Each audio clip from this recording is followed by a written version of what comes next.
নমস্কাৰ বন্ধুসকল, আজি আমি বুজিম ৰিয়েলমি 2 Pro মোবাইল কেনেকৈ এপ হাইড কৰে। এতিয়া আৰম্ভ কৰোঁ আমি ভিডিঅ'টো। আপোনালোকে সম্পূৰ্ণ চাব আৰু লাইক সাবস্ক্ৰাইব আৰু বেল আইকনটো দবাই দিব। पहले हम अपने सेटिंग्स पर जाएंगे। सेटिंग्स के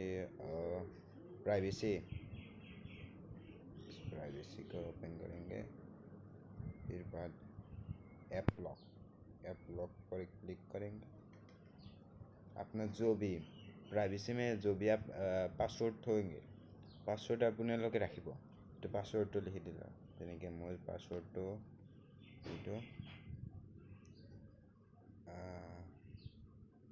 মই এমেজনটো হেৰি কৰোঁ। এপ লক হৈ থাকিল আৰু এইটো আপোনাৰ হাইড ফ্ৰম হোম স্ক্ৰীনৰ পৰা হাইড হৈ যাব। এইটো হ'ল আৰু কেইটামানক ৰাখি দিওঁ আমি, যেনেকৈ কেৰামখন এইটো হাইড হৈ গ'ল। তেনেকৈ ফেচবুকটো হাইড কৰিলোঁ। আপোনালোকে ইয়াৰ পৰা হাইড কৰিলে আমি বেক কৰিলোঁ। বেক কৰিব আছে আমি কি হাইড কৰিছে, এমেজন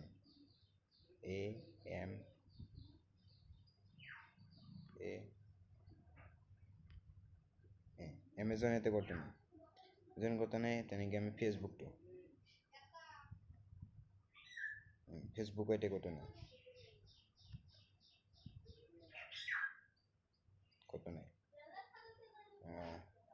এবাৰ আমি যোনকেইটা আমি এপ হাইড কৰিছোঁ আকাতে কেনেকৈ আমি আনিম, কেনেকৈ আমি সেইটো জানিবলৈ আপোনালোকে আমি ফোনত যাব লাগিব। ফোনত যাই পেলাই কিবৰ্ডখন মাৰিব লাগিব,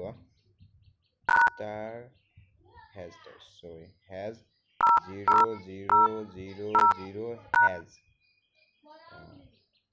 মই যি হেৰি কৰিছিলোঁ এপ হাইড কৰিছোঁ এতিয়া দেখাই আছে। এতিয়া ধৰি লওঁ আমি এমেজনটো অপেন কৰি দিলোঁ, চব হ'ব। তেনেকৈ আমি এড কৰিব লাগে। আজিৰ কাৰণে এইখিনিতে, আৰু ভিডিঅ' আপোনালোকে দি থাকিম। আপোনালোকে ভিডিঅ'টো পাই থাকিব, বেল আইকনটো দবাই দিলে নতুন ভিডিঅ' আপলোড কৰি থাকিম। ধন্যবাদ।